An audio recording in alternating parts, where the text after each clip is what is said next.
देवी ने कहा क्या है? कहा देवी बड़े अच्छे घराने की लग रही है। कहा तो अच्छे घराने की हूं तो अच्छे घराने की लग रही हूं, लेकिन तुम हमको अच्छे घराने के नहीं लग रहे हो। क्यों? तुमने पहले हमें आवाज क्यों लगाई? क्या हुआ? कहा हम सिर्फ इसलिए आवाज लगाए हैं, हम हैं अच्छे घराने से, कश्यप जी के बड़े बेटे हैं, ऐसे वैसे कुल के थोड़ी हैं। हमने आवाज इसलिए लगाई है कि देवी हम भाइयों ने समुद्र मंथन करके ये अमृत का कलश निकाला, अब हम में लड़ाई हो रही है, तो आप ऐसा करो इसको अमृत आप अपने हिसाब से बांट दो। भगवान ने कहा पागल हो गया? कहा महाराज का है किसी अपरिचित स्त्री पर इतना भरोसा नहीं करना चाहिए, जिसके बारे में हम कुछ नहीं जानते उस पर बहुत अधिक भरोसा न किया जाए तो अच्छा है। भगवान ने कहा मुझ पर इतना भरोसा कैसे कर लोगे? मैं लेकर भाग गई तब कहा ना देवी भागना होता तो आप कहती का है? आपका रूप जितना सुंदर है उतना ही सुंदर स्वभाव है। फिर क्या था? देवता कहने लगे क्या कि ये तन भी तुम्हारा है। आज राक्षस कहने लगे क्या? देवता तो पीछे ही खड़े हैं, अभी आ ही नहीं पाए। राक्षस कहते हैं क्या? अरे मोहिनी तुमने मेरे मन को मोह लिया है। क्या कहा? अब ये तन भी तुम्हारा है और मन भी तुम्हारा है।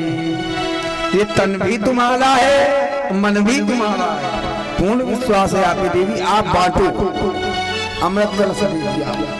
किसको?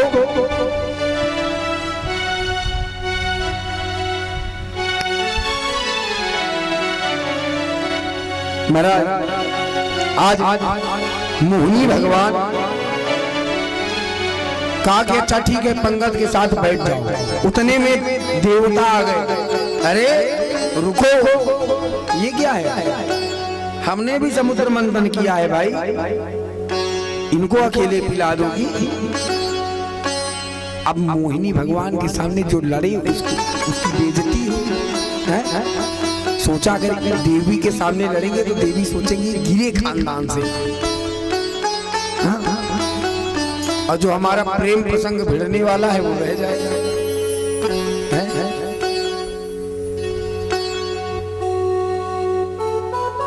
महाराज ये सोचकर कुछ नहीं बोले राक्षस। कहा बैठो, तुम भी बैठ जाओ, एक पंगति तुम भी लगाओ। अब देवता कह रहे हैं पहले मुझे अमृत पिलाया जाए, असुर कह रहे हैं पहले मुझे पिलाया जाए। अब किसे पिलाया जाए? देवताओं को कि राक्षसों को?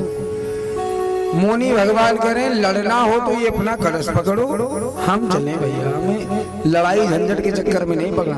कहा नहीं देवी तुम बताओ उचित क्या है?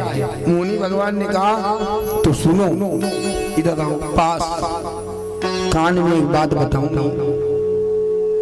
तुरंत एक दैत्य गया उठ के, हाँ हाँ देवी बताओ।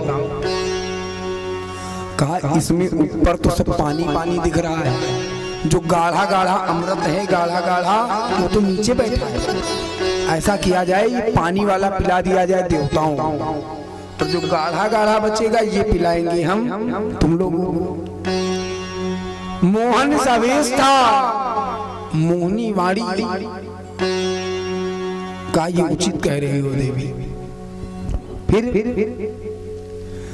पंगते लगी, मोहिनी भगवान ने खेल शुरू किया, देवताओं को एक एक करके अमृत पिलाने लगे, एक एक करके अमृत पिलाने लगे सभी देवताओं को। तो हमें तो लगा था आज संख्या कम रहेगी, लेकिन खैर भाई मात्र शक्तियां आ रही हैं।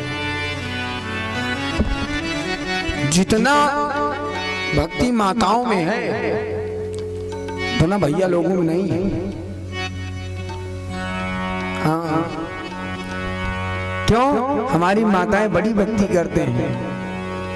देखो बबुआपुर से दोपहर में सब लोग आ जाते हैं कि शाम को कथा हम छोड़ेंगे नहीं, हम तो जैसे बैठेंगे महाराज हम तुरंत सुनने लगेंगे। हाँ हाँ, संजय भैया इस समय से आ जाते हैं। ये तो डर के कारण आ जाते हैं क्योंकि धर्म पत्नी जी आती है। और अगर नहीं आएंगे तो फिर आगे आप समझदार हैं, ज्यादा कहने की जरूरत नहीं है। महाराज आज लक्ष्मी स्वरूपा मोहिनी भगवान ने अमृत पिलाना प्रारंभ किया। एक एक करके सारे देवताओं को पिलाने लगे।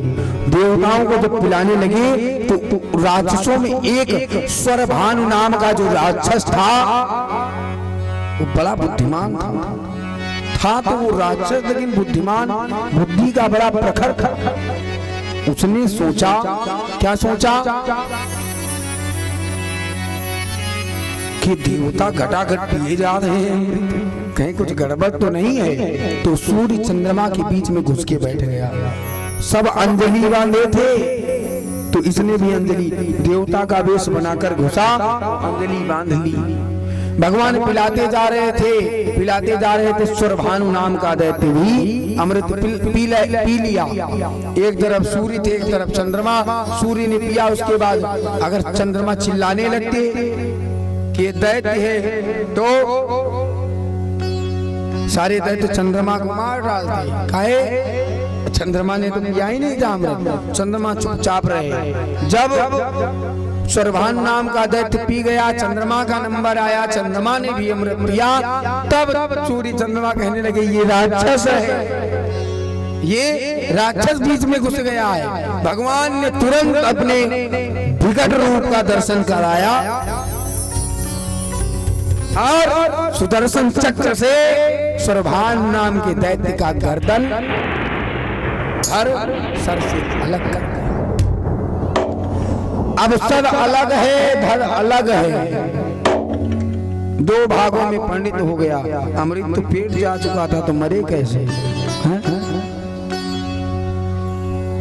अमृत पेट में जा चुका था तो मरे कैसे महाराज?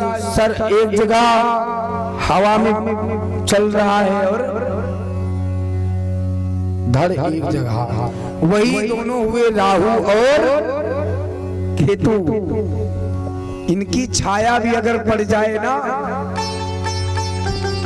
इनकी छाया से लोग परेशान हो जाते हैं। महाराज कुंडली देखो तो बड़ी समस्या चल रही है। क्या खराब है? राहु खराब है। क्या खराब है? केतु खराब।